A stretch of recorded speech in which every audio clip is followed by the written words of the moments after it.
Live from WTVO Rockford and your home team. Eyewitness News at 5 starts now. The Department of Justice recognizes the efforts of a Stateline court. Officials say they're lucky to be able to grow and educate others. Local healthcare groups partner to educate older adults. Organizers say it's important to stay up to date on the services available in the Stateline. Boone County works to support survivors of domestic abuse. Organizers say it's important to recognize this violence can happen to anyone. Good evening, I'm Mimi Murphy. And I'm Eric Wilson. Our local court system earns some national recognition. The U.S. Department of Justice calls it a model for others across the state and country. Our Nikel Delgado visited the Winnebago County Courthouse today. And Nikel, this isn't the first time the 17th Judicial Circuit's been acknowledged. That's right, Eric and Mimi. This is the third time the 17th Judicial Circuit has been nationally recognized, and it's one of the only 5 courts to receive the honor. The award goes out to well-established domestic violence courts. The court receives $150,000. That money is used to train and provide guidance and assistance to other courts that are interested in setting up a domestic violence court model. For us to be able to share the practices that have worked for us is exciting, and really to watch judges mentor other judges and court staff mentor other staff. You know, we hope that people can take what works from them and learn from us, but I also think it's really rewarding for us as a system because we learn from each community we visit as well. So in the past, the court has mentored courts from Tennessee, Arkansas, as well as other counties throughout Illinois. Winnebago County will serve 2 years as a domestic violence mentor court. Mimi? All right, thanks, Nikel. Eyewitness News is committed to supporting survivors of sexual and domestic violence. We have a list of resources that can help anyone who's struggling. It's over on our website, mystateline.com. Just click on the Stateline Strong tab. Illinois State Police released the name of a man who died in a 2-car accident. Around noon yesterday, ISP was called to US 20 near Purina Road in Stevenson County. Troopers say a black Nissan Pathfinder being driven by Peter Bowden was traveling west on US 20. His car crossed the center boundary and crashed head-on with a blue Kenworth truck. Bowden was declared dead on the scene. The truck's driver refused medical attention. Janesville police arrest a teenager after he robs a gas station. Yesterday morning, officers responded to the Lions Quick Mart on East Racine Street for a robbery. A man entered the station demanding merchandise and threatening he had a gun. He then ran toward the river. Later that evening, someone who knew the teen gave police his name. Officers got a search warrant for the suspect's home and took him into custody. Investigators say they found evidence of the robbery and a gun in the home. Police took the 17-year-old to the Rock County Jail. He is charged with armed robbery. Janesville police are asking for the public's assistance in finding a mother and her daughter. Drake Kangas was last seen around noon on Tuesday at the Motel 6. She's 5'3" and weighs around 200 pounds. Kangas has blonde hair and blue eyes. She's assumed to be with her 1-year-old daughter. Police are looking to check on their welfare. If you have any information on her whereabouts, contact the Janesville Police Department or Janesville Area Crime Stoppers. 2 Stateline health organizations come together to educate seniors. Molina Healthcare and Mercy Health partnered for the Senior Expo.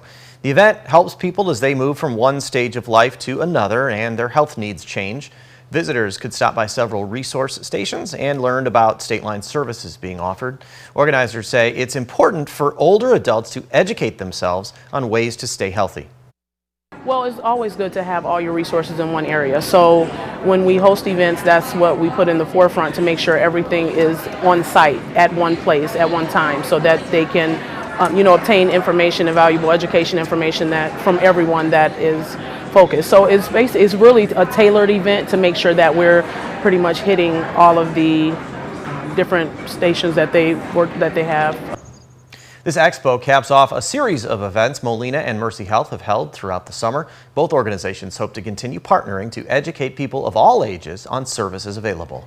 A local college participates in a worldwide movement for peace. Rockford University hosted Reverend Naomi Tutu in celebration of the International Day of Peace.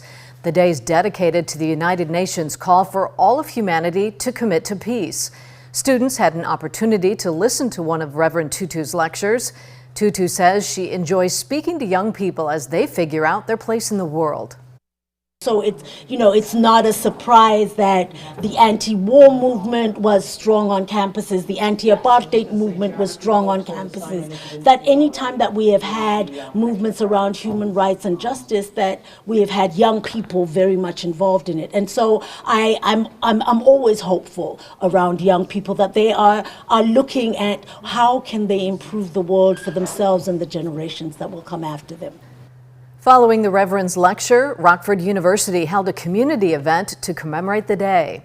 A local project shines a light on domestic violence in the Stateline. It comes in the form of a clothesline. Drea Baroni learned more about the effort. Drea, this project's been around for a while. That's right, Mimi and Eric. The Clothesline Project started over 30 years ago and spread nationwide. Now, Boone County will show off its version of the program. We need to support women and victims of domestic violence because it affects all aspects of our community, not just the victim. It affects their families, it affects all of us, and as long as we rally together to show that there's support for them and that there is help for victims of violence, and it's local, it's right here in your community. The Boone County Family Violence Coordinating Council is recognizing the struggle of domestic abuse by participating in the Clothesline Project. The council will be distributing clotheslines and paper cutouts to various organizations across the Boone County community, offering people a chance to write words of encouragement and pin them up as a way to show their support. Organizers shared that anyone can experience this, and it's extremely important to spread awareness. There is no gender or type of person that is affected by domestic violence. It really is everyone. If we don't talk about domestic violence, it stays in the shadows, and the more there is secrecy, the more dangerous it is. The council's goal for the future is to inspire more community members to participate in the project. I hope that next year people come to us and say, we saw those clotheslines, can you bring one to us? Because we would love to do that, just so the community is aware. The council will begin distributing clotheslines next week. All community members are welcome to share their words of encouragement. Eric and Mimi. Thanks, Drea. Lawmakers race against the clock to pass a spending bill before the end of the month. Up next, one crucial vote comes as a new aid package worth millions is proposed for Ukraine. Our temperatures this afternoon struggled just a bit to make it into the low 70s thanks to the cloud cover. Now we've got a few light showers beginning to move in. Find out how long those are expected to stick around in the forecast a little later.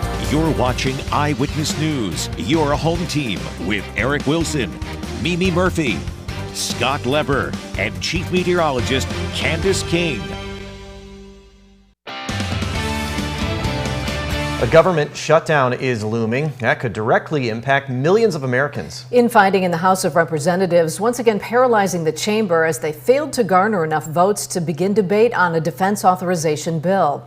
Liz Landers is in Washington to give us the latest. A government shutdown could happen in a little more than a week if a short-term funding bill isn't passed by midnight on October 1st. The resolution is not adopted. House Speaker Kevin McCarthy suffering another setback today after some hardline conservative Republicans joined Democrats to vote down a bill to even begin debate on a defense spending bill. It's the second time this week that's happened. This is a whole new concept of individuals that just want to burn the whole place down. That doesn't work. McCarthy under pressure by far-right Republicans to cut spending significantly or potentially face being ousted from the Speaker's chair. I believe that it is really kind of frivolous in the cuts because they only occur for 30 days. I don't think it would lead to any programmatic reform. But the GOP infighting continues as other House Republicans urge their colleagues to compromise. We're one half of 1/3 of the decision-making process. But we act as though we can impose our will on the entire Congress, and we just simply can't do that. And as Ukrainian President Volodymyr Zelensky is in Washington seeking additional U.S. funding for his war against Russia, that aid has become a major disagreement between Democrats and Republicans. President Zelensky is leading a country that is right at the forefront in the fight for democracy. I want to make sure there's accountability where the resources are going. I want to see a plan of what we're looking for victory. And Zelensky's visit to Capitol Hill and the White House comes as Biden announced today a new aid package for Ukraine worth hundreds of millions of dollars. In Washington, Liz Landers, ABC News. Here at home, more rain is set to move into the Stateline overnight. Coming up, Candace tells us about our chances of showers for the weekend, along with how warm it will be.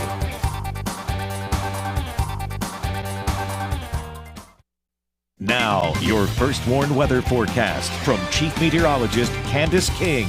Well, we've got the cloud cover that'll stay with us through this evening, and we're also adding in a couple of lighter rain showers. We take a live look with our SkyTrack camera down in Rochelle, looking off to the northwest. We've got a few light rain showers kind of rotating in around that low pressure system centered a little further to our south. Temperatures, they've had a hard time climbing much above the low 70s thanks to our clouds, and with some rain moving in, those numbers now dropping into the 60s. 65 degrees in Rockford and Freeport, 64 in Rochelle, still at 72 in Janesville, and 70 right now in Monroe, as the rain having a little hard time kind of working further to the north. It'll get there eventually. We've got those light showers and those temperatures will drop back. May also notice it feeling a little more on the muggy side. Dew point temperatures going up, especially for late September, so it feels a little humid out there. And with that moisture, that'll continue to fuel some of these scattered showers here as these continue to work in as we go throughout this evening. Notice some heavier rainfall kind of lifting just to the north there of the state line. We've got a few pockets of some heavier rainfall kind of working into the west and southwest of Rockford.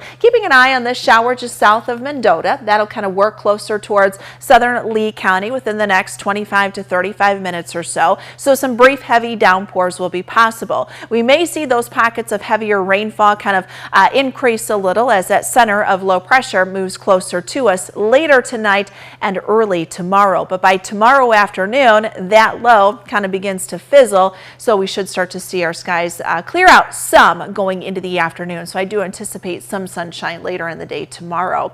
We've got another low pressure system off to the northwest. That is what moves through for this weekend, but that is slowing down just a bit, so it could actually leave our weekend mostly dry Saturday and Sunday. So here we go with Futurecast. As we look through time, notice as we get a little further towards 9, 10 o'clock this evening, you've got some heavier pockets of rainfall that'll rotate in around that low pressure system, and that's when I expect some of those heavier showers to work in later this evening and overnight.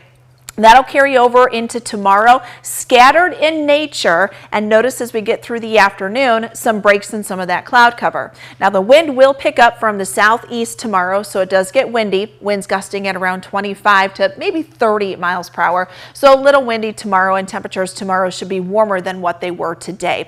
We stay mostly dry then, I think, going into Friday evening. Can't completely rule out a shower, so just keep an eye on the radar if you're heading out to the Friday night football games. And then Saturday, as that low pressure system slows down, we could actually see a decent amount of sunshine going into the afternoon. Here's where that low pressure system sits over the plains. It's kind of cut off as a cold front moves closer to us, but that cold front is going to be battling some drier air moving in from the east. So the end result of that is those showers having a hard time making much progress east of the Mississippi River. Now that threat is still there, but it's down a bit Saturday night and then into Sunday.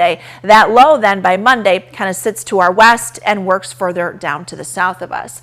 Our weather watcher Terry in Genoa, 68 degrees, dew point temperature at 67, and just 5/100ths of an inch of rainfall so far. 61, that's where we'll head for tonight. Kind of a muggy feel out there as we hold on to those scattered showers going into tomorrow. 77 for the afternoon, winds again gusting at around 25 miles per hour. Temperatures near 80 on Saturday, 74 on Sunday. We'll see the lower 70s by the time we get into next week. Overnight low temperatures too will drop a bit, so pretty comfortable once we get into next week.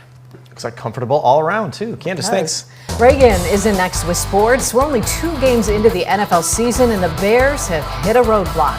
But there's some good news from the Bears. They recognize one of our local coaches in their weekly high school football awards.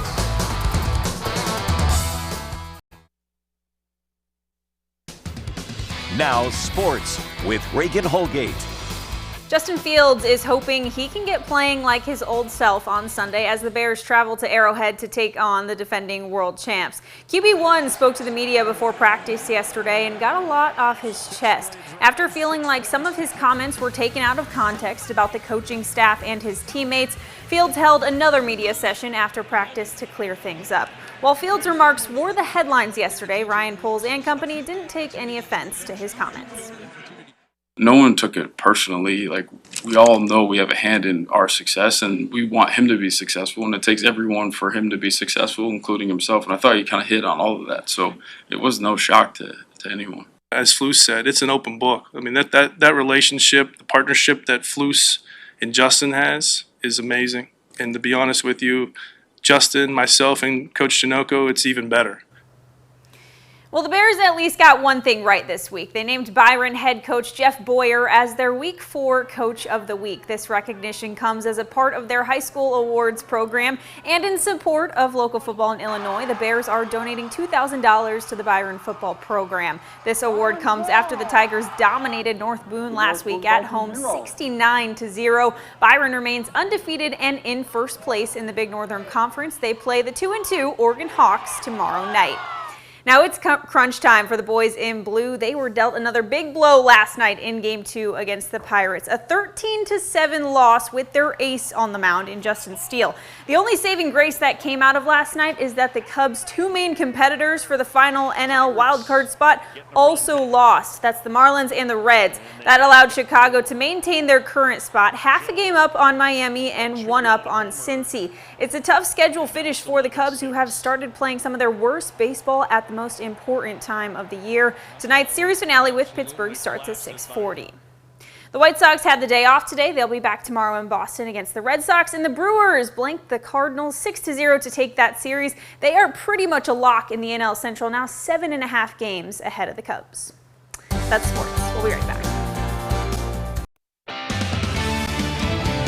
After such a dry summer, heading into fall, having these rain showers is not a bad thing. It's not a bad thing. I just wish we could have gotten it a little earlier. Right, you know? or spread out throughout the whole. When did our deficit really start? Because we've caught up or close to caught up for this month, right? A little bit. We're still just under an inch below where we should be for September. So we still do have that deficit. I mean, which is pretty significant when you think about it. But the cumulative, we're close to 6 inches probably. We're still there. So we still have when we look back through the beginning of the year too, and really once we got into late spring, early summers, where we really started to kind of build that deficit and grow. I know August was really dry, and we had a couple of dry spring months too.